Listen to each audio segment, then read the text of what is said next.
أما بعد أعوذ بالله من الشيطان الرجيم بسم الله الرحمن الرحيم لقد نصركم الله في مواطن كثيرة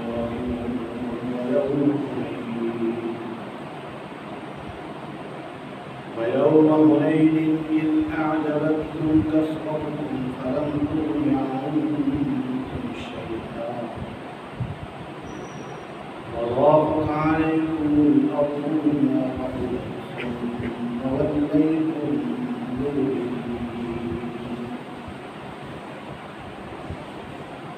ثم أنزل الله سكينته على رسوله وعلى المؤمنين وأنزل جنودا لم تروها وعذب الذين كفروا وذلك جزاء الكافرين ثم يتوب الله من بعد ذلك على من يشاء والله غفور رحيم لقد نصركم الله في مواطن كثيرة البتہ تحقیق اللہ مدد کر چکا ہے تمہاری بہت سارے مقامات پر وَيَوْمَ حُنَيْنٍ اور حنین کے دن بھی إِذْ أَعْجَبَتْكُمْ كَثْرَتُكُمْ جب تمہاری کثرت نے تمہیں تعجب میں ڈال دیا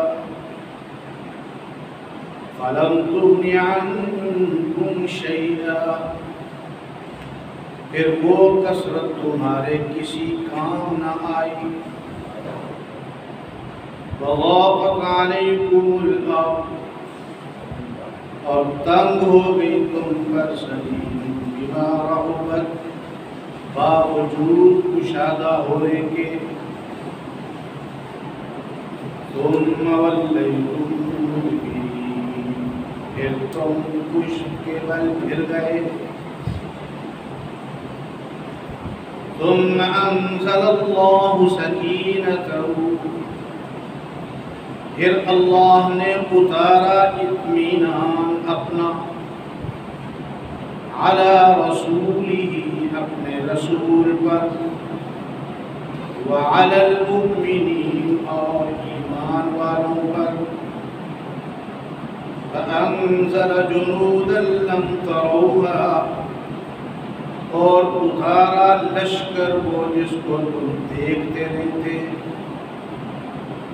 وعذب الذین کفروا اور سزا دی اللہ نے کافروں کو وذلك جزاء الكافرین اور کافروں کا یہی بدلہ ہے ثم يتوب الله من بعد ذلك على من يشاء پھر اللہ نے رجوع کیا اس کے بعد جس پر چاہا واللہ غفور رحیم اور اللہ بخشنے والا مہربان ہے صدق اللہ العظیم وصدق رسوله النبي الكريم ونحن على ذلك لمن الشاهدين والشاكرين والحمد لله رب العالمين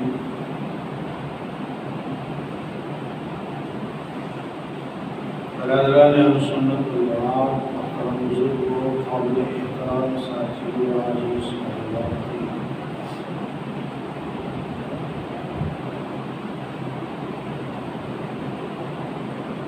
قرآن مقدس نے صحابہ کرام رضوان اللہ علیہم اجمعین کے جو اوصاف بیان فرمائے ان اوصاف کا تذکرہ ہو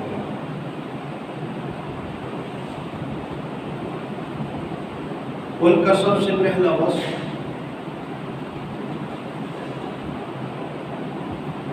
وہ ہے ایمان.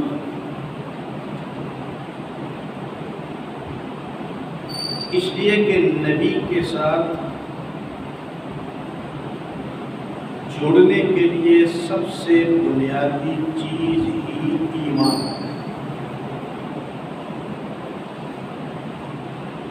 ایمان نہ ہو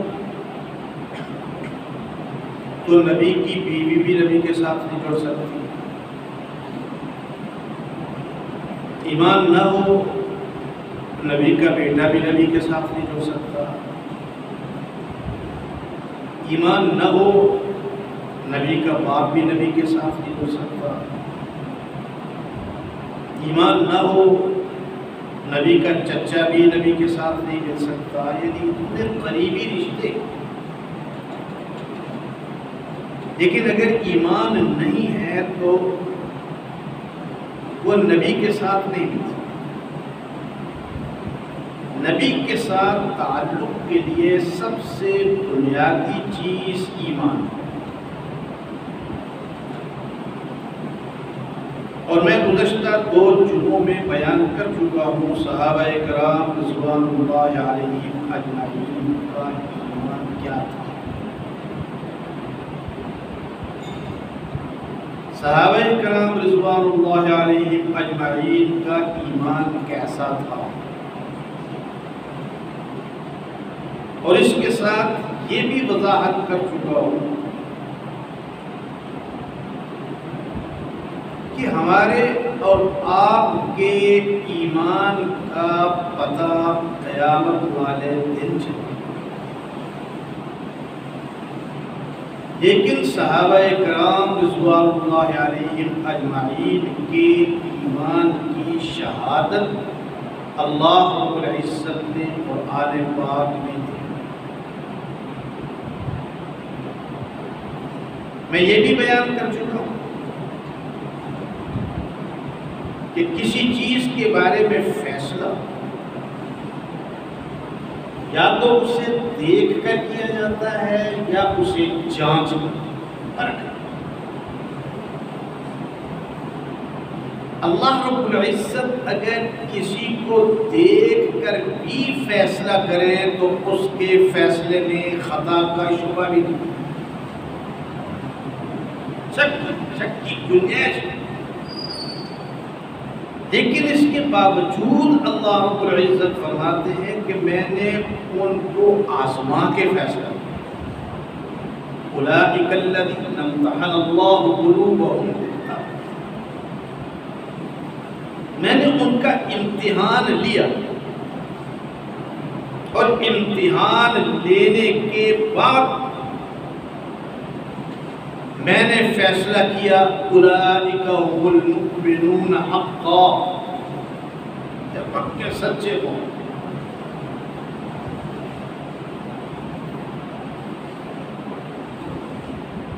نبی کے ساتھ ایمان کی نسبت بہت بڑی نسبت اور وہی نسبت قیامت والے دن نجات کی بنیاد ہے. اسی کی نسبت پر انسان کی نجات ہو سکتی ہے. اللہ رب العزت نے قرآن پاک کے اندر صحابہ کرام رضوان اللہ علیہم اجمعین کا جو دوسرا وصف بیان فرمایا وہ ہے صحبت و معیت. پہلا وصف کیا ہے؟ ایمان. اور دوسرا وصف ہے صحبت و معیت کا. اور یہی وہ وصف ہے جو صحابہ کرام کو باقی ساری امت سے ممتاز کرتا ہے. صحابہ کرام رضوان اللہ علیہم اجمعین کے جو اوصاف اللہ نے قرآن میں بیان فرمائے ہیں کسی نہ کسی درجے میں امت کے اندر پائے جاتے ہیں. ایمان کا وصف ہے تو کسی نہ کسی درجے کے اندر امت کے اندر موجود ہے. ہجرت کا وصف ہے تو کسی نہ کسی درجے کے اندر امت میں موجود ہے. جہاد کا وصف ہے تو کسی نہ کسی درجے میں امت کے اندر موجود ہے. صبر کا وصف ہے تو کسی نہ کسی درجے کے اندر امت میں موجود ہے. توکل کا وصف ہے تو کسی نہ کسی درجے میں امت کے اندر موجود ہے. صحابہ کرام کے باقی اوصاف کسی نہ کسی درجے میں امت کے اندر موجود ہیں. لیکن صحابہ کرام رضوان اللہ علیہم اجمعین کو جو صحبت و معیت کا وصف ملا ہے، نبی کے ساتھ صحبت اور معیت کا، تو باقی امت کو میسر نہیں، وہ باقی امت کو حاصل نہیں. یہ وہ بنیادی وصف ہے جو صحابہ کرام رضوان اللہ علیہم اجمعین کو باقی ساری امت سے ممتاز کرتا ہے. اب معیت اور صحبت کیا چیز ہے؟ ہمارے عربی لغت کے بہت بڑے امام راغب اصفہانی رحمۃ اللہ علیہ وہ فرماتے ہیں کہ معیت کا معنی ہوتا ہے کسی کی رفاقت اختیار کرنا اور کسی کی نصرت کرنا، مدد کرنا. معیت کہتے ہیں کسی کا ساتھ دینا، کسی کی نصرت کرنا. اب قرآن مقدس میں خداوند کائنات صحابہ کرام رضوان اللہ علیہم اجمعین کی معیت کے حوالے سے ان کا یہ وصف بیان فرما رہے ہیں وَيَنْصُرُونَ اللَّهَ وَرَسُولَهُ. وہ صحابہ کرام رضوان اللہ علیہم اجمعین اللہ کی بھی مدد کرنے والے ہیں، رسول کی بھی نصرت کرنے والے ہیں. اور بلا ایمان کے صحبت کسی کام کی. مدینہ منورہ کے اندر عبداللہ ابن ابی جیسا آدمی 8-9 سال تک حضور نبی کریم صلی اللہ تعالی علیہ وسلم کی صحبت میں رہا. آپ کی اقتداء میں نمازیں پڑھتا رہا، آپ کی مجالس میں شریک ہوتا رہا، لیکن اس کے اندر ایمان والا وصف نہیں تھا. صحبت تھی، نمازوں میں بھی معیت تھی، بیانات کے اندر بھی معیت تھی، عبادات کے اندر بھی معیت تھی، روزے بھی رکھتا تھا، لیکن ایمان والا وصف اس کے دل کے اندر نہیں تھا. اللہ رب العزت نے فرما دیا وَلَا تُصَلِّ عَلَىٰ أَحَدٍ مِّنْهُمْ مَاتَ أَبَدًا وَلَا تَقُمْ عَلَىٰ قَبْرِهِ. بے شک اس کو تیری معیت حاصل ہے، لیکن اس کے دل کے اندر ایمان نہیں ہے. نہ ان لوگوں کی تجھے نماز جنازہ پڑھنے کی اجازت ہے، نہ ان کی قبروں پر کھڑے ہو کے دعائے مغفرت کرنے کی اجازت ہے. روک دیا اس لیے کہ اس کے اندر صحبت والا وصف تھا، ایمان والا وصف نہیں تھا. اب یہ جو صحابہ کرام رضوان اللہ علیہم اجمعین کو نبی کے ساتھ معیت ملی، اس معیت کے بھی درجات ہیں. سب سے پہلے مرحلے میں ہے معیت فی الایمان. صحابہ کی نبی کے ساتھ ایمان میں معیت. اور میں گزشتہ کسی جمعے میں بیان کر چکا ہوں کہ آمن الرسول بما انزل الیہ من ربہ والمؤمنون. مفتی اعظم پاکستان حضرت مولانا مفتی محمد شفیع رحمۃ اللہ علیہ وہ اس آیت کریمہ کی تفسیر میں فرماتے ہیں کہ اس آیت سے معلوم ہوتا ہے کہ نبی اور صحابہ کے اندر وصف ایمان ایک جیسا، دونوں کا ایمان ایک جیسا تھا. اور میں نے وہاں وضاحت کر دی تھی کہ ایک جیسا تھا، ایک جتنا نہیں تھا. ایک جیسا تھا، ایک جتنا نہیں تھا. گویا صحابہ کرام رضوان اللہ علیہم اجمعین کو حضور علیہ السلام کے ساتھ معیت فی الایمان بھی حاصل تھی. جب ایک جیسا تھا تو معیت ہو گئی.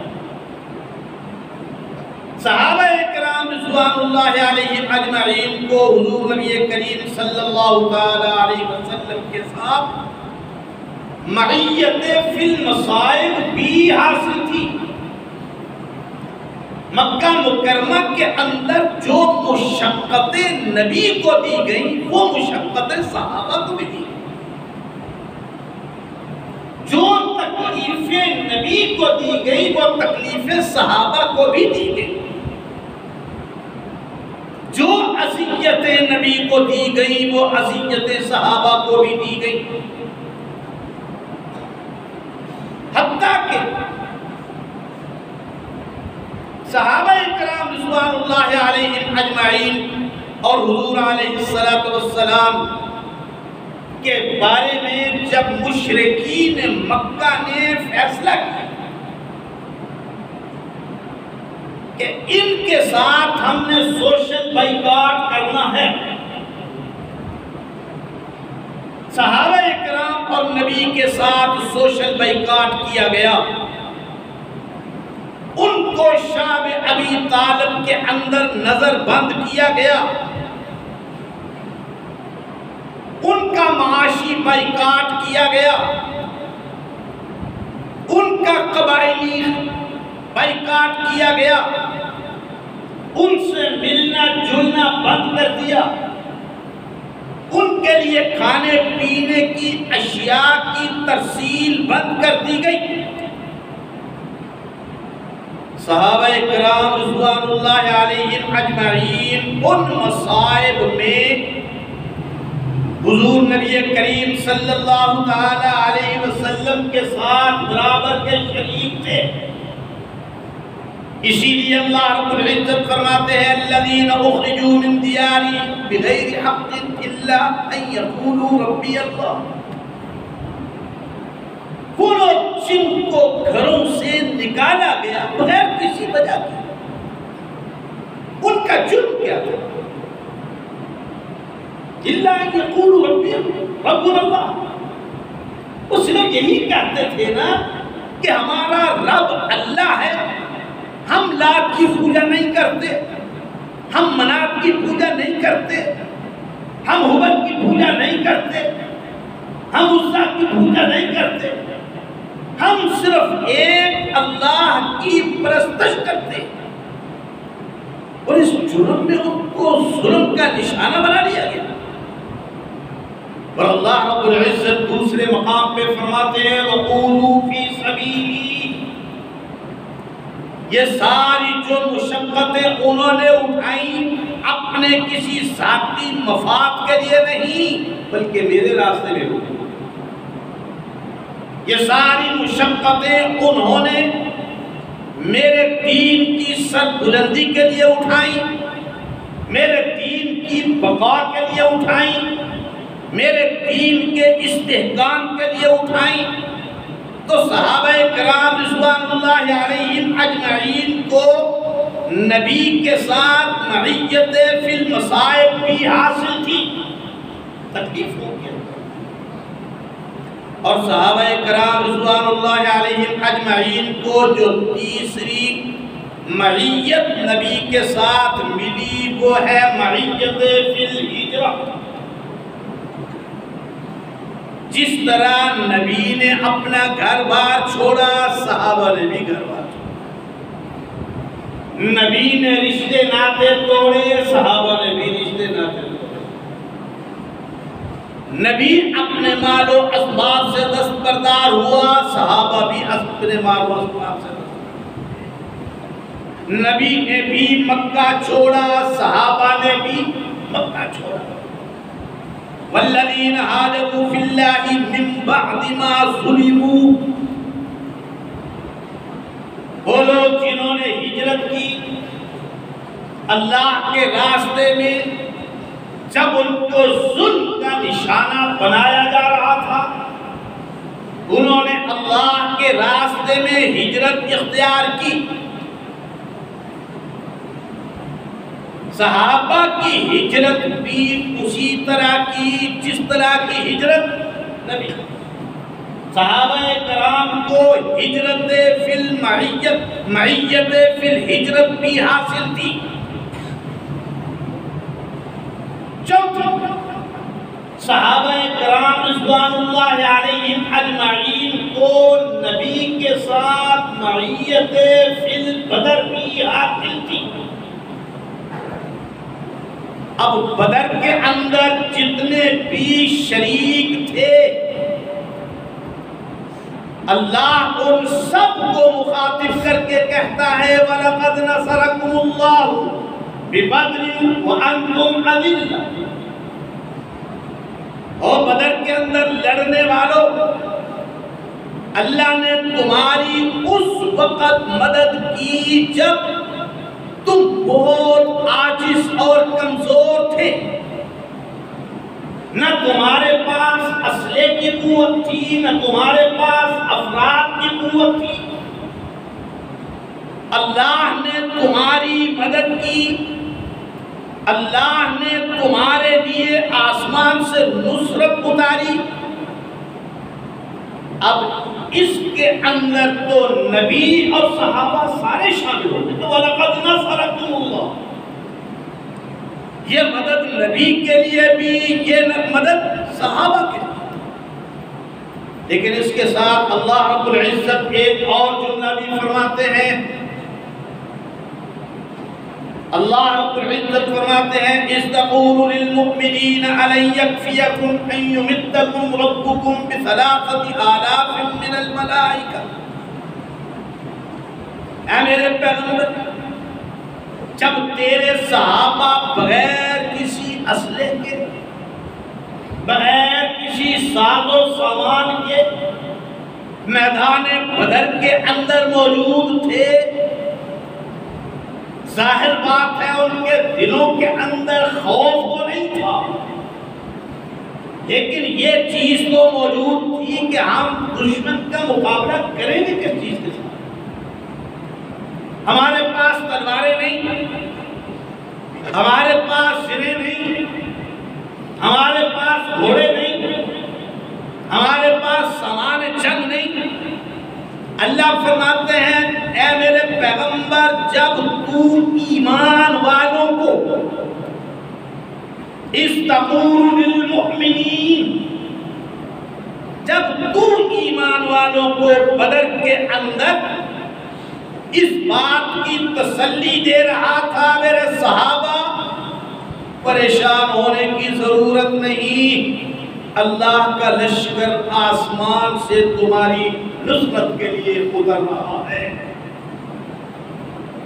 تو صحابہ کرام رضوان اللہ علیہم اجمعین کو بدر میں بھی نبی کی معیت حاصل تھی، احد میں بھی نبی کی معیت حاصل تھی۔ وَإِذْ غَدَوْتَ مِنْ أَهْلِكَ تُبَوِّئُ الْمُؤْمِنِينَ الْمَقَاعِدَ لِلْقِتَالِ، یہاں بھی مؤمنین کا لفظ۔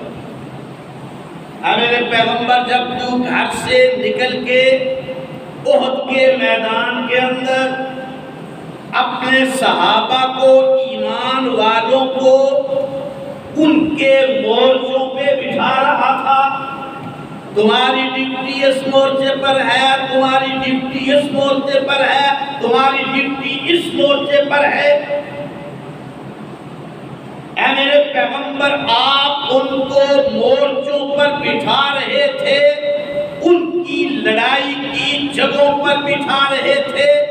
اللہ یہاں بھی مؤمنین کا لفظ استعمال کر کے بتاتا ہے کہ صحابہ کرام رضوان اللہ علیہم اجمعین کو نبی کے ساتھ معیت فی الاحد بھی حاصل تھی۔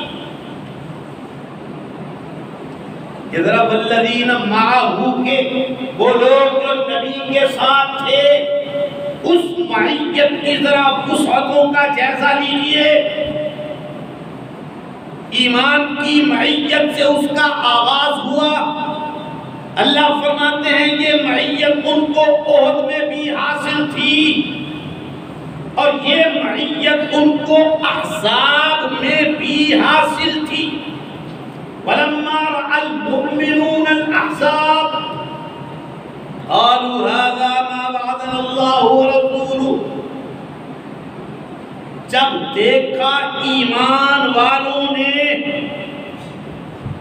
کہ کافروں کے مختلف لشکر مدینہ منورہ پر حملہ آور ہو رہے ہیں، تو صحابہ کے دلوں پہ خوف نہیں آیا، بلکہ صحابہ کے دلوں میں نبی کی بات اور پختہ ہو گئی کہ نبی نے یہی تو بتایا تھا۔ اسی بات کی خبر تو نبی نے ہمیں دی تھی، جسے ہم اس وقت اپنی آنکھوں سے دیکھ رہے ہیں۔ نبی نے دو خبریں دی تھی، لشکر آئیں گے لیکن فتح تمہیں ملے گی۔ اب جب پہلی بات اپنی آنکھوں سے دیکھ لی تو دوسری بات کا یقین بھی دل کے اندر اور پختہ ہو گیا۔ اللہ فرماتے ہیں صحابہ کو نبی کے ساتھ غزوہ احزاب میں بھی معیت حاصل تھی۔ اللہ فرماتے ہیں صحابہ کو نبی کے ساتھ حدیبیہ میں بھی معیت حاصل تھی۔ لقد رضی اللہ عن المؤمنین اذ یبایعونک تحت الشجر، اللہ راضی ہو گیا ان ایمان والوں سے جو درخت کے نیچے حدیبیہ کے مقام پر جنہیں نبی کی معیت حاصل ہوئی، اور صرف معیت حاصل نہیں ہوئی بلکہ نبی کے ہاتھ میں ہاتھ دے کے انہوں نے موت کی بیعت۔ لقد رضی اللہ عن المؤمنین اذ یبایعونک تحت الشجرہ، اللہ راضی ہو گیا ان ایمان والوں سے جن کو حدیبیہ کے اندر نبی کی معیت بھی ملی اور نبی کے ہاتھ پر انہوں نے موت کی بیعت بھی کی۔ اللہ رب العزت فرماتے ہیں صحابہ کرام رضوان اللہ علیہم اجمعین کو نبی کے ساتھ معیت فی الفتح بھی حاصل تھی۔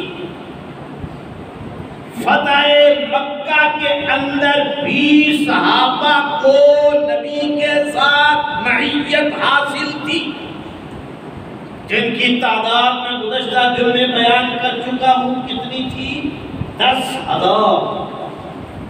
فتح مکہ کے موقع پر 10,000 صحابہ کرام رضوان اللہ علیہم اجمعین حضور علیہ السلام کے ساتھ آئے۔ اللہ ان کے بارے میں فرماتے ہیں لا يستوی منکم من انفق من قبل الفتح وقاتل اولئک اعظم درجہ، وہ جو نبی کے ساتھ فتح مکہ کے موقع پر جہاد کے لیے مکے کو فتح کرنے کے لیے آئے، ان کے درجات تو اتنے بلند ہیں کہ ان کے بعد والے حضرات میں سے کوئی اس مرتبے تک نہیں پہنچ سکتا۔ پھر اللہ رب العزت فرماتے ہیں کہ نبی کے صحابہ کو معیت فی الحنین بھی حاصل تھی۔ غزوہ مکہ کے بعد، فتح مکہ کے بعد جو پہلا غزوہ ہوا وہ غزوہ حنین ہے، غزوہ حنین، جس کے بارے میں اللہ رب العزت فرماتے ہیں لَقَدْ نَصَرَكُمُ اللَّهُ فِي مَوَاطِنَ كَثِيرَةٍ وَيَوْمَ حُنَيْنٍ إِذْ أَعْجَبَتْكُمْ كَثْرَتُكُمْ فَلَمْ تُغْنِ عَنْكُمْ شَيْئًا۔ اللہ نے تمہاری مدد کی کئی مقامات اور خاص طور پر حنین میں۔ اللہ فرماتے ہیں وہاں تمہارے قدم اکھڑ چکے تھے، لیکن اللہ رب العزت نے تمہارے قدموں کو جگایا، تمہارے قدموں کو جمایا اس زمین پر جہاں سے تمہارے قدم اکھڑ گئے تھے۔ اور کیسے جمایا؟ اللہ رب العزت فرماتے ہیں ثم انزل اللہ سکینتہ علی رسولہ وعلی المؤمنین۔ یہ اللہ کی قدرت ہے۔ اللہ ایمان کا تذکرہ کرتا ہے تو نبی اور صحابہ دونوں کو جوڑ کے، ہجرت کا تذکرہ کرتا ہے تو نبی اور صحابہ کو جوڑ کے، بدر کا تذکرہ کرتا ہے تو نبی اور صحابہ کو جوڑ کے، احد کا تذکرہ کرتا ہے تو نبی اور صحابہ کو جوڑ کے، حدیبیہ کا تذکرہ کرتا ہے تو نبی اور صحابہ کو جوڑ کے، فتح مکہ کا تذکرہ کرتا ہے تو نبی اور صحابہ کو جوڑ کے، حنین کا تذکرہ کرتا ہے تو نبی اور صحابہ کو جوڑ کے، اور کہتا کیا ہے ثم انزل اللہ سکینتہ علی رسولہ وعلی المؤمنین۔ اللہ نے جیسا اطمینان نبی پر اتارا ویسا ہی صحابہ، جیسا سکون اللہ نے نبی پر اتارا ایسا ہی سکون اللہ رب العزت نے ایمان والوں پر اتارا، صحابہ پر اتارا۔ گویا صحابہ کرام رضوان اللہ علیہم اجمعین کو نبی کے ساتھ حنین کے اندر بھی معیت حاصل تھی۔ اللہ رب العزت فرماتے ہیں کہ نبی کی، صحابہ کی نبی کے ساتھ بہت سارے اوصاف میں بھی معیت ہے، بہت سارے اوصاف۔ اب اس جملے پر ذرا غور کیجئے۔ اللہ رب العزت فرماتے ہیں محمد الرسول اللہ والذین معہ، محمد صلی اللہ علیہ وسلم جو اللہ کے رسول ہیں، والذین معہ اور وہ لوگ جو ان کے ساتھ ہیں، اشداء علی الکفار، نبی اور صحابہ دونوں کافروں پر سخت ہیں، رحماء بینہم، نبی اور صحابہ دونوں مومنوں کے ساتھ رحم دل ہیں، تراہم رکعاً سجدہ، نبی اور صحابہ دونوں کو دیکھو تو وہ کبھی رکوع کی حالت میں ہیں، کبھی سجود کی حالت میں ہیں، کبھی قیام کی حالت میں ہیں، یبتغون فضلا من اللہ ورضوانا، نبی بھی اللہ کی رضا کی تلاش میں ہے، صحابہ بھی اللہ کی رضا کی تلاش میں۔ بعض اوصاف میں بھی صحابہ کرام رضوان اللہ علیہم اجمعین کو نبی کی معیت حاصل ہے، بلکہ اللہ رب العزت کو اس سے آگے بھی فرماتے ہیں، وہ تذکرہ تو انشاءاللہ تفصیل کے ساتھ اپنے مقام پہ آئے گا۔ سیماہم فی وجوہہم من اثر السجود، نبی کو دیکھو تو اس کے چہرے پہ سجدوں کے آثار، صحابہ کو دیکھو تو ان کے چہروں پہ عبادت کے آثار، نبی کو دیکھو تو اس کے چہرے پہ عبادت کی نورانیت، اور صحابہ کو دیکھو تو ان کے چہروں پہ عبادت کی نورانیت۔ ذالک مثلہم فی التوراۃ والانجیل، تورات اور انجیل کے اندر ہم نے نبی کا بھی تذکرہ کیا، ان کا بھی تذکرہ،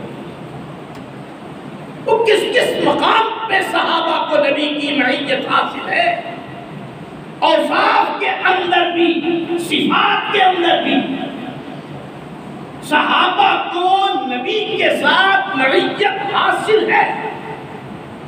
اور اللہ رب العزت فرماتے ہیں پھر اس کے بعد صحابہ میں سے کچھ لوگ تھے جن کو مکے میں معیت حاصل تھی، کچھ لوگ وہ تھے جن کو صفہ میں معیت حاصل تھی، کچھ لوگ وہ تھے جن کو شعب ابی طالب میں نبی کی معیت حاصل تھی، ایک وہ تھا جس کو ہجرت میں نبی کی معیت حاصل تھی، کچھ وہ تھے جن کو مسجد نبوی کے اندر نبی کی معیت حاصل تھی، کچھ وہ تھے جن کو بدر کے اندر نبی کی معیت حاصل تھی، کچھ وہ تھے جن کو احد کے اندر نبی کی معیت حاصل تھی، اور جو جماعت بڑھتی گئی نبی کی معیت کا سلسلہ بڑھتا گیا، لیکن پھر ایک وقت آیا نبی کے دنیا سے جانے کا وقت آ گیا، تو اللہ رب العزت نے اس جماعت کے دو افراد ایسے ہیں جن کو روضہ اقدس کے اندر نبی کی معیت کی ہے۔ کتنے افراد ہیں؟ ذرا اونچی آواز سے، کون کون سے؟ سیدنا امام ابو بکر صدیق رضی اللہ تعالی عنہ اور سیدنا امام فاروق اعظم رضی اللہ تعالی عنہ، یہ دو وہ ہیں جن کو روضہ اقدس کے اندر نبی کی معیت حاصل ہے۔ اب سب سے پہلے تو یہ سمجھ لیجئے کہ روضہ اقدس کا اپنا مقام ہے۔ حضور علیہ السلام نے فرمایا ما بین بیتی و منبری روضۃ من ریاض الجنہ،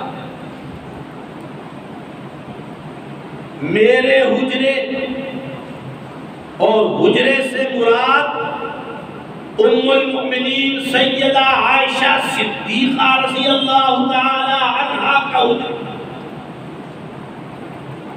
میرے حجرے سے لے کر میرے منبر تک یہ جو زمین کا ٹکڑا ہے یہ جنت کے باغوں میں سے ایک باغ ہے۔ یہاں ایک بات میں سمجھانی چاہوں گا اگر آپ سمجھ سکیں، ایک ہوتی ہے جنت معنوی، جیسے کعبۃ اللہ، یہ فی الحال جنت معنوی ہے، لیکن جب لوگ جنت میں چلے جائیں گے تو یہ بھی جنت میں چلا جائے گا۔ اس دنیا کے اندر اس کی حیثیت جنت معنوی کی ہے، جنت حقیقی کی نہیں۔ جنت حقیقی ہوتی تو طواف کرنے والوں کی کوئی جیبیں نہ کاٹتا، وہاں تو طواف کرنے والوں کی جیبیں بھی کاٹی جاتی۔ اگر جنت حقیقی ہوتی تو وہاں کوئی کسی کی چوری نہ کرتا، دھکم پیل نہ ہوتی، لیکن حضور علیہ السلام کا وہ روضہ اقدس حقیقی جنت ہے، جنت معنوی نہیں۔ کیا ہے؟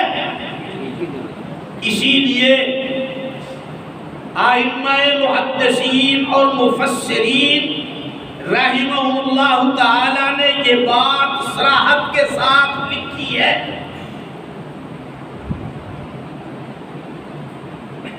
کہ جس طرح جنت کے اندر، وہ جنت جہاں ہم جائیں گے اللہ لے جائیں گے، اس جنت کے اندر کوئی آدمی اپنی طاقت کے ساتھ یا کسی دوسرے کی طاقت کے ذریعے داخل نہیں ہو سکتا۔ ہو سکتا ہے اللہ کی طاقت کے مقابلے میں کسی کی طاقت ہو جو ہمیں اللہ سے جڑا کے جنت میں داخل کر دے، یا ہمارے پاس اتنی پاور ہو کہ ہم اپنی پاور کے ذریعے اس جنت میں داخل ہو سکیں؟ ممکن نہیں۔ اسی لیے ائمہ مفسرین رحمہ اللہ تعالی نے فرمایا کہ یہ جنت جو حضور علیہ السلام نے فرمایا ہے ما بین بیتی و منبری روضۃ من ریاض الجنہ، یہ جنت کا حقیقی ٹکڑا ہے جس کے اندر کوئی آدمی نہ اپنی طاقت کے ساتھ داخل ہو سکتا ہے، نہ دوسرا کوئی اپنی طاقت کے ذریعے داخل کر سکتا ہے۔ وہاں داخل کرنے والی طاقت صرف ایک ہے، وہ کون سی ہے؟ اللہ۔ تو گویا اس جنت کے اندر حضور علیہ السلام کو بھی سلایا تو اللہ نے ابو بکر کو بھی سلایا، تو اللہ نے عمر کو بھی سلایا، تو اللہ نے کوئی اور اپنی طاقت کے ذریعے وہاں کسی کو داخل نہیں کر سکتا۔ صحابہ کرام رضوان اللہ علیہم اجمعین کو پھر نبی کے ساتھ معیت فی الحشر کی حاصل۔ حضور علیہ السلام نے فرمایا جب سور اسرافیل دوسری دفعہ پھونکا جائے گا، سب سے پہلے ہماری قبریں پھٹیں گی، میں اٹھوں گا، میرے ایک ہاتھ میں ابو بکر کا ہاتھ ہوگا، دوسرے ہاتھ میں عمر کا ہاتھ۔ ہم اٹھیں گے، پھر جنت البقیع والے اٹھیں گے، ہم چلیں گے، پھر جنت المعلا والے اٹھیں گے، پھر آہستہ آہستہ لوگ اٹھتے جائیں گے اور میدان محشر کی طرف چلتے جائیں گے، تو وہ لوگ جن کو معیت فی الروضہ حاصل ہے ان کو معیت فی الحشر بھی حاصل ہے۔ اور صرف یہ نہیں، ان کو تو معیت علی الکوثر بھی حاصل ہے۔ حضور علیہ السلام نے فرمایا حوض کوثر پر میں جام بھر بھر کے دوں گا، ابو بکر، عمر، عثمان، علی یہ چاروں لوگوں میں جام تقسیم کریں گے، میں بھر بھر کے دوں گا، یہ لوگوں کو جام تقسیم کریں گے۔ حوض کوثر پر بھی ان کو نبی کی معیت حاصل ہے۔ اب آخری بات کرنے لگا ہوں جو بڑی اہم ہے، یہ دو صحابی تو وہ ہیں جن کو نبی کے ساتھ معیت فی الجسد بھی حاصل ہے۔ معیت فی الجسد کیا مطلب؟ حضور علیہ السلام نے فرمایا انسان جس مقام کی مٹی سے پیدا ہوتا ہے اسی مقام کی مٹی میں دفن ہوتا ہے۔ گویا یہ تینوں جس مقام پر ہیں ان تینوں کا مقام ایک ہی مٹی سے بنا ہے، ان تینوں کے جسم ایک ہی مٹی سے بنے ہیں۔ ایک مٹی، چار وجود، ذہن میں رکھنا، ایک مٹی چار وجود محمد الرسول اللہ صلی اللہ علیہ وسلم، سیدنا عیسیٰ علیہ السلام جو آسمان سے نازل ہونے کے بعد جب ان کی وفات ہوگی تو روضہ اقدس میں ان کی تدفین ہوگی، ایک قبر کی جگہ جو بچی ہوئی ہے وہ ان کے لیے، تیسرے ابو بکر صدیق اور چوتھے عمر فاروق، ایک مٹی چار وجود، ایک مٹی چار وجود، دو کے اندر اللہ نے عصمت بھر دی، دو کے اندر اللہ نے عدالت بھر دی۔ عیسیٰ علیہ السلام بھی معصوم، محمد الرسول اللہ صلی اللہ علیہ وسلم بھی معصوم، ابو بکر صدیق بھی عادل، عمر فاروق بھی عادل۔ ان کو نبی کے ساتھ معیت فی الجسد بھی حاصل ہے، اور اگر اس کے ساتھ دوسرا جملہ بھی ملا لیں جو حضور علیہ السلام نے فرمایا ما بین بیتی و منبری روضۃ من ریاض الجنہ، زمین کا یہ وہ ٹکڑا ہے جو جنت کے باغوں میں سے ایک باغ ہے، اس کا مطلب یہ ہے باقی ساری کائنات کی تمام انسانوں کی تخلیق زمین کی مٹی سے ہوئی، ان چاروں کی تخلیق جنت کی مٹی سے ہوئی، وہ جنت کی مٹی ہے، جنت کی۔ ابو بکر کا وجود جنت کی مٹی سے تیار ہوا، عمر کا وجود جنت کی مٹی سے تیار ہوا۔